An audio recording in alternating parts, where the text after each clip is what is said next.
When we first started doing the shows, the tradition of Wolper was to find material that had already been shot, because that's what everybody came out of.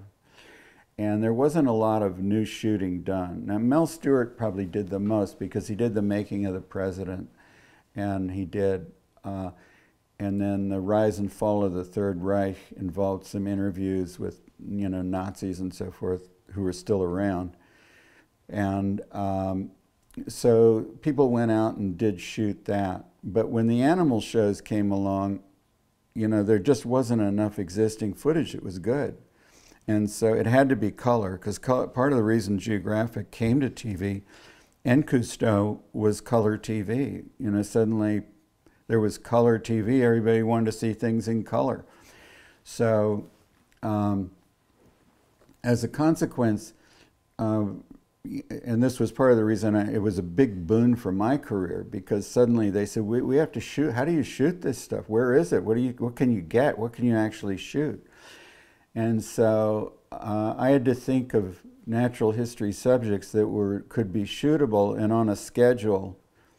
So most of those were not sort of the behavioral element, the planet Earth type parts of the show. Most of the stuff we shot was something that people could do as an experiment. I mean, to give you an example, in the bird show, the Manx's shearwater can find the island that it nests on no matter where you take it. You can take it anywhere in the world, it'll come back to that island, and no one knows exactly how.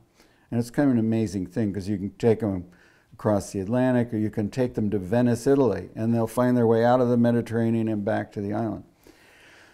So that's a good experiment, because you go to the island, you mark the Manx's shearwater, you take the Manx's shearwater somewhere, you release him, and then he comes back. So that was a sequence that you could actually go out and shoot. So those were the things we looked for that we could actually film. But as we filmed those successfully, and as the shows got more demanding, we had to say, well, we're going to have to start shooting this natural history stuff ourselves, and shooting the animals themselves, and doing whatever they're doing that we need for the show. So it was, natural history shooting is probably 60% planning, 10% activity, and the rest is luck. And we would go and hope we'd get it. And it was very hard explaining to people in Hollywood that you didn't get something because the animal didn't show up or didn't do it. And that's what I meant, the luck factor was a big one.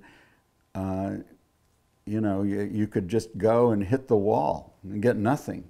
Or you could go and get something remarkable and everybody thought you were amazing.